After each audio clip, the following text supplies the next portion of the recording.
we have the launch of Star Citizen Alpha 4.5.0, and we want to have a check on the pledge store, what they have to offer. And what we see here is we got a black and white patch bundle camo with the gladius disrupt, and they have the prism. This would even almost be worth to pledge for because it looks damn cool, but we don't have a gladius, so we don't spend 24 IRL on that. What else do we have here on the website? So the MDC is still available, Warbond.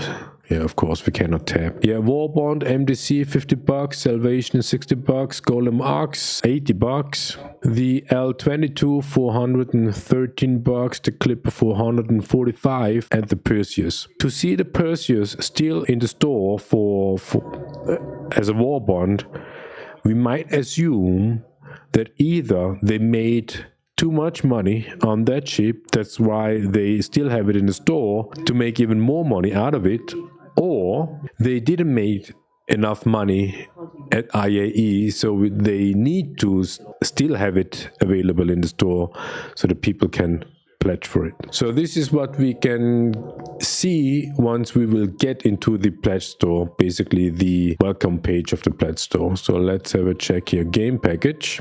We still got the Luminalia stuff here. Can we scroll in? Luminalia stuff, $55, the cutter. Don't spend too much money on this project. Go for the cutter, it's not that bad. If you already know you want to be a miner, go for the miner pack. If you want to do some sort of space combat, go for the Titan Avenger, $65. If you want to do hauling, yeah, advanced haul. It's not advanced. It's just an entry point. It's basically like a space truck, if you will. Then go for the Nomad for $82. And if you want to be a salvager like us, go for the Salvation. And don't spend too much money on that. So the game package, you need to have a game package in order to be able to play Star Citizen outside of free fly window. And this one has 2 years insurance. The Golem, the miner, has also 2 years. I mean, 2 years is basically nothing, but it is your starter ship, so don't worry about it. Just make sure that you choose a ship that you think you might have the longest time joy when you play Star Citizen. Yeah, all those ships have... Oh no, the Salvation.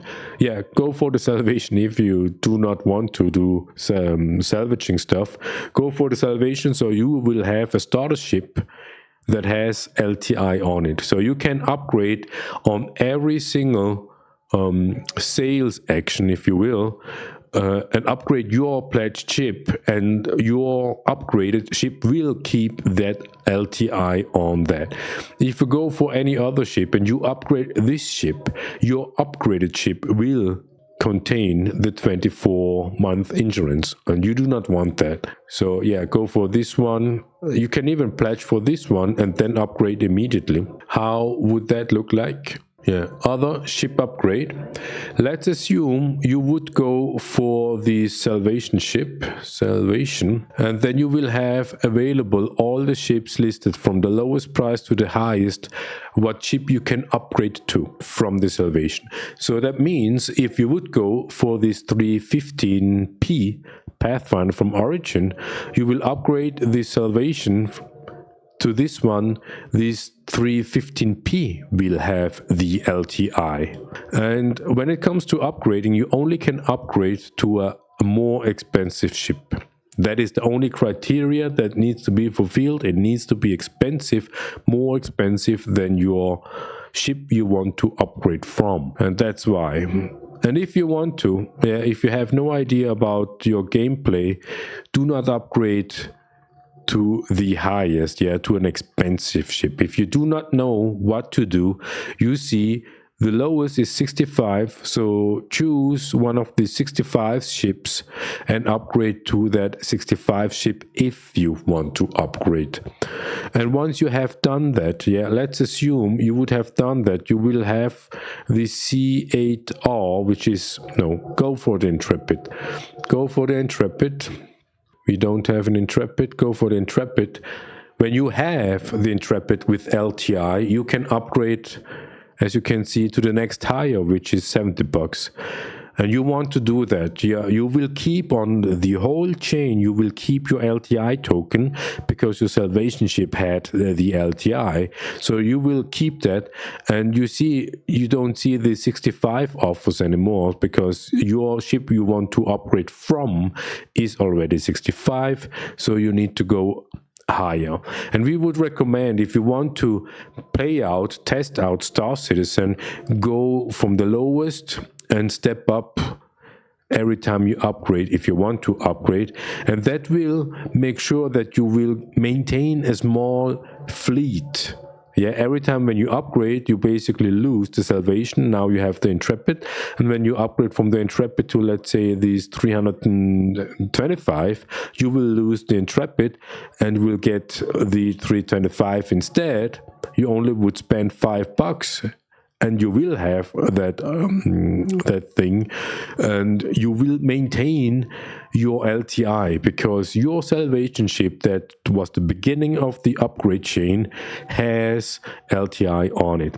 And the best thing about this 325A is customizable. So once you upgraded it with $5, you can upgrade, you customize this ship afterwards for a little bit more bucks, and then you have a customized edition of this 325A with LTI.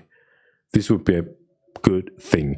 If you want to go for ship combat, yeah, you didn't went from the Avenger, although you already knew that you want to do ship combat, you went through the salvation and upgraded to the Arrow. You will spend $10.